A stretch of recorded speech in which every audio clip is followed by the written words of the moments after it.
छपरा से शत्रुघ्न यादव यानी कि खेसारी आगे चल रहे हैं और लखीसराय से विजय कुमार सिन्हा भी आगे चल रहे हैं। बहुत लड़ाई हुई थी छपरा पर, जिस तरीके से देखा पवन सिंह भी कैंपेन करने गए, भोजपुरी स्टार है खेसारी, बहुत सारे उनके विवादित बयान है। अब वो अपनी सीट से आगे चल रहे हैं। शत्रुघ्न यादव जो उन्होंने नाम दिया था वो हमें यहाँ दिखाई दे रहा है, यानी कि खेसारी अपनी सीट से आगे चल रहे हैं। 128 सीटों का रुझान है। भोजपुरी एक्टर इस वक्त आगे चल रहे हैं। आरजेडी की टिकट से चुनाव लड़ रहे थे मैदान में। इस वक्त 78 पर जेडीयू, 47 पर महागठबंधन। और यहां अभी शुरुआती रुझान ये बता रहे हैं कि 100 का आंकड़ा बिल्कुल नजदीक उसके पहुंचते हुए एनडीए दिखाई दे रहा है।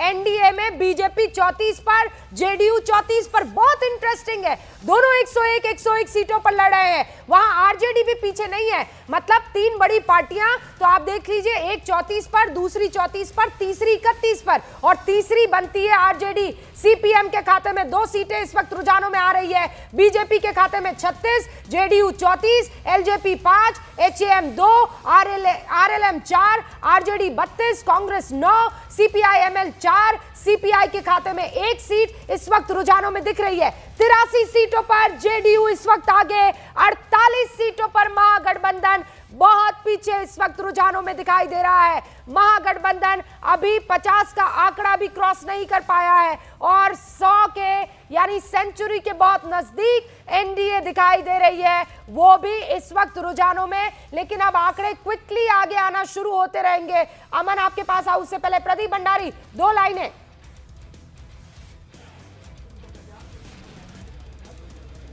रूबिका जी, ये जैसे जैसे आप देखेंगे समय गुजरता जाएगा, ये लीड मार्जिन और बढ़ती जाएगी, क्योंकि अभी ईवीएम के शुरुआती रुझान है। हमें जो ग्राउंड रिपोर्ट्स आ रही है, ऐसी कॉन्स्टिट्यूएंसीज जो 2020 में हमने लीड नहीं करी थी, इनिशियल ट्रेंड्स के अंदर हम उसमें भी लीड कर रहे हैं। आप इंतजार करिए, नरेंद्र मोदी नीतीश कुमार की गवर्नेंस का वोट होगा और ये डिसाइसिव वोट होगा।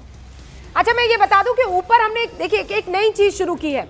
हमारी टीम जो है वो इन्हीं आंकड़ों से एक आंकड़ा ला रही है। वो आंकड़ा क्या है कि किसके चांसेस ज्यादा बढ़ जाते हैं और कितने बढ़ जाते हैं। जीत के चांसेस एनडीए के इस वक्त जब मैं आपसे बात कर रही हूं, रुझानों में 69% सरकार बनाने के दिख रहे हैं।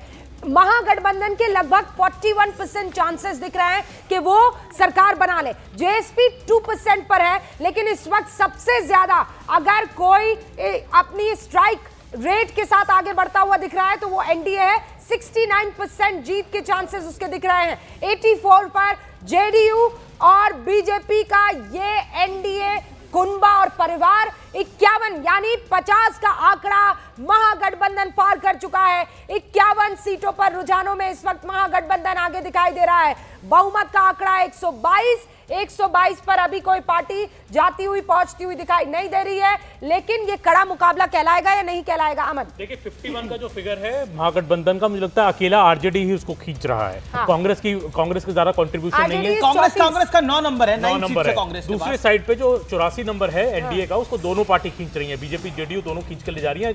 ये वोट जो है मुझे इस बार छोटी पार्टियां भी ले रही हैं, छोटी पार्टी भी दे रही है। जेडीयू का अमित ऐसा है कि जेडीयू के लिए जो आगे बढ़ेगी नहीं ना, जो नीतीश कुमार के लिए गुडविल है, आई थिंक वो इस रुझानों में दिखाई दे रही है। और नीतीश कुमार ने 86 रैलीज की हैं बिहार में। कई लोग कह रहे थे कि वो मेंटली ठीक नहीं है, फिजिकली कर पाएंगे इतनी रैली। 86 रैलीज नीतीश कुमार ने इस बार बिहार कैंपेन में की, लंबी लंबी स्पीचेस दी। मुझे ये लगता है कि जेडीयू के लिए गुडविल का वोट है। 10,000 स्कीम का बहुत बड़ा इंपैक्ट है इस इलेक्शन में। ये 10,000 आप बोल रहे हैं, ये जेडीयू को बिल्कुल पसंद नहीं आ रहा।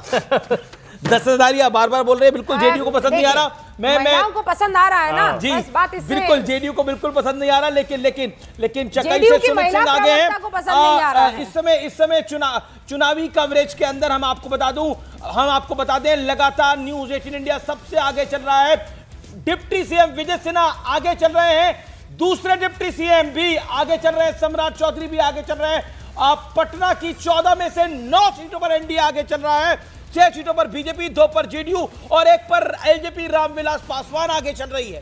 पटना की 5 सीटों पर राजद आगे है। इस वक्त की अब बड़ी खबर, पटना की 5 सीटों पर आरजेडी आगे लग रही है।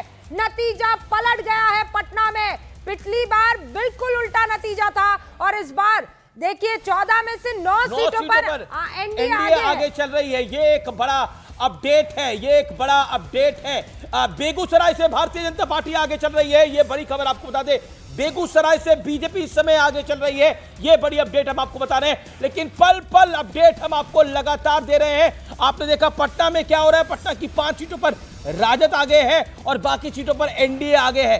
14 में से 9 सीटों पर एनडीए आगे है। यानी कुल मिलाकर हम कह सकते हैं कि ये जो नतीजे आ रहे हैं, अब इनको लगभग गिनती को शुरू हुए 41 मिनट हो चुके हैं और अब ईवीएम का पिटारा खुलेगा और ईवीएम का पिटारा खुलने से ये गिनती और तेज होगी। लेकिन 90, 95, 95 बड़ा अपडेट है। 95 एनडीए 95, 52 महागठबंधन आज ईवीएम में दिख रही है, लेकिन जन सुराज पार्टी 2 पर खड़ी है। यानी भौकाल ज्यादा था, माहौल ग्राउंड पर कम था, अभी आगे चल रही है। 42 सीट्स पर रुझानों में बीजेपी आगे है, बीजेपी 37 सीटों पर जेडीयू आगे है। और यहाँ पर अगर महागठबंधन में आप देखें तो सबसे बड़ी पार्टी, और मुझे लगता है महागठबंधन के पूरे रथ को जो है वो महागठबंधन में आरजेडी ही इस वक्त खींचती हुई दिखाई दे रही है। इसका चांस आप ऊपर देख सकते हैं रूबिका, 79%। संजय सिंह हमारे साथ है, प्रदीप भंडारी हमारे साथ है। प्रदीप ये नंबर्स काफी कुछ आ रहे हैं, आप खुद पोल्स चल रहे हैं, we are the head of a pollster, what do you think? ये जो ट्रेंड्स हैं, क्या आपको लगता है कि यही रिजल्ट्स में तब्दील होंगे? हालांकि इनिशियल ट्रेंड्स हैं, 40 मिनट्स 41 मिनट्स हुए हैं। What's your take Pradeep? क्या मैं आपको रोक सकती हूँ? मतलब with your permission and Amir's permission, Arvind Vajpayee ji लगातार हमारे साथ बने हुए हैं और मुझे लगता है अरविंद वाजपेयी जी का रुख करना चाहिए। अरविंद जी, 29 सीटों पर आप लोग चुनाव लड़ रहे हैं, 8 सीटें अब तक रुझानों में आपके खाते में आती हुई दिखाई दे रही है। कितना लग रहा है आप कितना खींचेंगे? हम तो देखो अभी भी यही विश्वास लेके चल रहे हैं कि 95% 100% की तरफ ही जाएंगे। हाँ। थोड़ा रुक जाइए, आधा पौना घंटा एक रुक जाइए, सब चीजें क्लियर हो जाएंगी। लेकिन एक बात तो तय हो गई। हाँ। और आप हमें बेझिझक बधाई दे सकते हैं कि एनडीए की सरकार बनने जा रही है। नहीं देंगे अभी हमने हरियाणा में देखा था, कांग्रेस ने जलेबी मंगवा ली थी लेकिन जलेबी बन गई उल्टी। चलो आपकी मर्जी, कतई नहीं देंगे हम, बिल्कुल नहीं देंगे। नहीं तो शाम को हमें लोग पकड़ लेंगे। लेकिन देखिए, कांग्रेस ने जलेबी मंगवा ली थी 9 बजे से पहले हरियाणा के अंदर, लेकिन जलेबी उल्टी पड़ गई। अरविंद वाजपेयी साहब, पता है ना आपको? जलेबी हमने नहीं दी, आपको बधाई मांगी है आपसे। और बीजेपी और जेडीयू मिलाकर जो एनडीए का कुनबा है वो 100 को छू चुका है। सेंचुरी मार चुका है एनडीए का ये गठबंधन। 100 सीटों पर रुझानों में इस वक्त एनडीए, 54 सीटों पर, यानी आप कह दीजिए आधे। हाँ, देखिए एलजेपी रामविलास पासवान ने, अरविंद वाजपेयी का आने का शगुन हुआ है। एलजेपी रामविलास पासवान 4-5 से डायरेक्ट 8 पर चली गई है। तो आप देख सकते हैं किस तरह से नंबर्स आ रहे हैं और नंबर बड़े इंटरेस्टिंग हो रहे हैं। एनडीए 102 पर, महागठबंधन 54 पर इस समय दिखाई दे रहा है और ये गैप बढ़ता जा रहा है। और आपको मैं अपडेट दे दूं, ईवीएम की गिनती भी शुरू हो गई है। अब से 8 मिनट पहले ईवीएम की गिनती भी शुरू हो गई है। हम आपको लगातार सारे अपडेट्स दे रहे हैं न्यूज 18 इंडिया पर। सबसे पहले हम नतीजे देखकर दिखा रहे हैं। कंचना, अब गिनती को शुरू हुए 45 मिनट हो गए हैं और एनडीए काफी आगे दिखाई दे रहा है महागठबंधन से। हालांकि इनिशियल ट्रेंड्स हैं अभी, लेकिन अरविंद वाजपेयी तो कहते हैं मिठाई के लिए तैयार हो जाइए, वो कह रहे हैं बधाई के लिए तैयार हो जाइए। बधाई दे दीजिए कंचना यादव जी। चलिए, धन्यवाद याद किया कि महागठबंधन की तरफ से कोई यहाँ पर बैठा हुआ है। लेकिन सबसे बड़ा इंटरेस्टिंग फैक्ट क्या है अमीर जी, बताऊं? सबसे इंटरेस्टिंग फैक्ट ये है कि जितने भी चैनल हैं सब अपने अलग अलग नंबर दे रहे हैं। कोई तो हमें यह भी बता रहा है कि महागठबंधन सबसे आगे है, हम 90+ है और आरजेडी सबसे बड़ी पार्टी है। तो खैर ये शुरुआती रुझान है, फाइनल रिजल्ट पे तो हर कोई अलग अलग नंबर नहीं दिखा पाएगा। तो जो इलेक्शन कमीशन देगा वही हम नंबर मांगेंगे, वही हम मानेंगे।